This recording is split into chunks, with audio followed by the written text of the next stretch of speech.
راضی برضائے رب، رب کی رضا پر راضی رہنا. یہ بات کہ جو بھی کچھ ہوا یا ہوگا وہ اس نے رب کے بغیر نہ ہوا ہے نہ ہو سکتا ہے. یہ تو ایمان کا منطقی تقاضا ہے. یہاں پتہ تک نہیں ہلتا جب تک کہ اللہ کی اجازت نہ ہو کسی کو.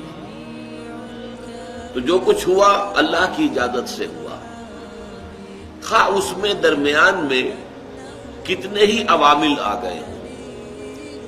کسی نے اٹھا کر آپ کو پتھر مارا، لیکن یہ پتھر آپ کو نہیں لگ سکتا تھا اگر اللہ نہ چاہتا. پتھر مارنے والے کا عمل اپنی جگہ ہے، لیکن آپ کو اس پتھر کا لگ جانا جو ہے یہ بغیر اذن رب نہیں ہے. لہذا اس کو سمجھیے کہ اللہ کی طرف سے آ رہا ہے. ایک اس میں لطیفہ بھی ہے کہ ایک درویش یہ کہتا ہوا جا رہا تھا ایک جذب کی کیفیت میں، جو رب کرے سو ہو، جو رب کرے سو ہو، جو رب کرے سو ہو. ایک شخص نے اٹھا کر اس کے سر پہ پتھر میں مارا. اس نے پلٹ کر دیکھا تو شخص نے کہا مجھے کیا دیکھتے ہو، جو رب کرے سو ہو. اس درویش نے جواب دیا کہ یہ پتھر مجھے تو رب کے مارے ہی لگا ہے، لیکن میں دیکھ یہ رہا تھا کہ بیچ میں منہ کس کا کالا ہو گیا،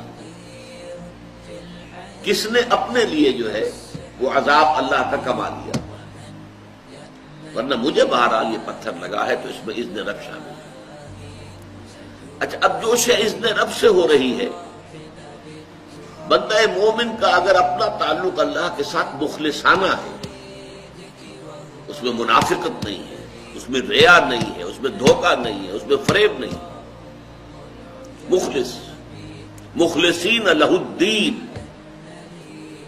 تو اللہ تعالیٰ کا تعلق بھی اس کے ساتھ ریسیپروکیٹ کرتا ہے. اللہ تعالیٰ انا عند ظن عبدی بی، حضور یہ اللہ کا قول ہے حدیث قدسی میں کہ میرا بندہ میرے بارے میں جو کچھ گمان کرتا ہے میں وہی سلوک اس کے ساتھ کرتا ہوں. اللہ تعالیٰ بھی مخلص ہے.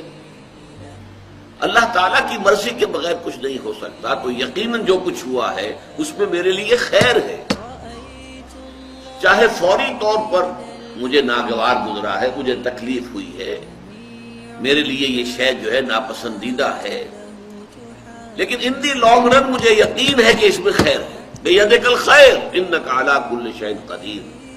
اے اللہ تیرے ہاتھ میں خیر ہی خیر ہے، تو ہر چیز پر قادر. اچھا، جو ہوگا وہ بھی اذن رب کے بغیر نہیں ہوگا. یہی تصور اس کے بارے میں ہونا ضروری ہے.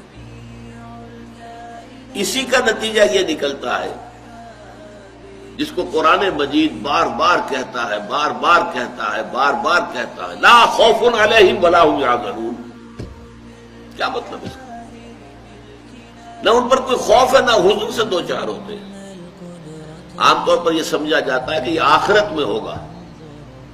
آخرت میں تو بتمام و کمال ہوگا، دنیا میں بھی ہوتا ہے. خوف کس بات کا بھائی؟ ہوگا وہی جو میرا رب چاہے گا. وہ میرا دوست ہے، میں اس کا ولی، وہ میرا ولی. الا ان اولیاء اللہ لا خوف علیہم ولا هم یحزنون. جو اللہ کے ولی ہوتے ہیں، اللہ کے دوست ہوتے ہیں، ان کے نہ کوئی خوف ہوتا نہ حزن ہوتا. خوف کس بات کا؟ ہوگا وہ جو اللہ چاہے گا، اور جو کچھ اللہ چاہے گا اس میں کوئی نہ کوئی خیر ہوگا، چاہے فوری طور پر مجھے نظر نہ آئے. قرآن کہتا ہے سورہ بقرہ میں عسیٰ ان تکرہوا شیئا وہو خیر لکم وعسیٰ ان تحبوا شیئا وہو شر لکم. عین ممکن ہے کہ تم کسی چیز کو ناپسند کرو درحالے کہ اسی میں تمہارے لیے خیر ہو، اور عین ممکن ہے کہ تم کسی چیز کو پسند کرو درحالے کہ اس میں تمہارے لیے شر ہو. اللہ یعلم وانتم لا تعلمون. اللہ جانتا ہے، تم نہیں جانتے. تم افعال و اعمال و احوال و واقعات کے ظاہر کو دیکھتے ہو، اس سے متاثر ہو جاتے ہو. اس کے پردے میں کیا مشیت اذنی ہے، کیا ارادہ خدا بندی ہے، اس کے پشت پر کیا چیز ہے جو اللہ تعالیٰ کو مطلوب ہے، یہ ہمیں نظر نہیں آتا. We are short sighted. ہماری نگاہ جو ہے بس کچھ دور تک جاتی ہے، اس سے آگے نہیں جاتی.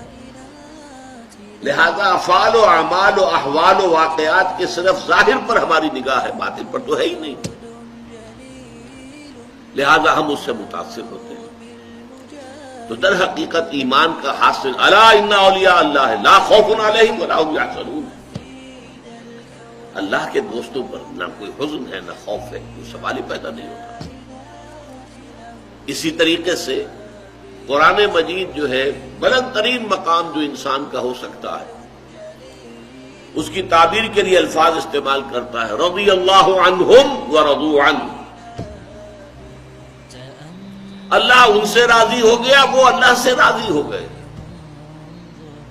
یہ باہمی رضامندی ہے، دو طرفہ. دو طرفہ اللہ کے ساتھ تعلق ہوتا ہے، دو طرفہ تعلق ہوتا ہے. تم اللہ سے محبت کرو گے، اللہ تم سے محبت کرے گا. تم اللہ کے ساتھ مخلص ہوگے، اللہ تعالیٰ تمہیں واقعتاً اپنا مخلص بندہ بنا لے گا. تم اللہ کی طرف چل کر آؤ گے، اللہ تمہاری طرف دوڑ کر آئے گا. تم بارش برآؤ گے، اللہ ہاتھ بڑھائے گا. تم اسے محفل میں یاد کرو گے، اللہ اس سے کہیں بہتر محفل میں تمہارا تذکرہ کرے گا، ملائکہ مقربین کی محفل میں. تم اللہ کو اپنے دل میں یاد کرو گے، اللہ اپنے جی میں تمہیں یاد کرے گا. یہ دو طرفہ معاملہ ہے. تم اللہ کی مدد کرو گے، اللہ تمہاری مدد کرے گا. ان تنصروا اللہ ینصرکم ویثبت اقدامکم. اگر تم اللہ کی مدد کرو گے، اللہ کی مدد سے مراد کیا؟ اللہ کے دین کی مدد، اس کی نصرت. اللہ تمہاری مدد کرے گا. یہ رضی اللہ عنہم ورضوا عنہ سورہ مائدہ میں بھی آ رہا ہے، سورہ توبہ میں، سورہ مجادلہ میں، سورہ بینہ میں 4 مرتبہ.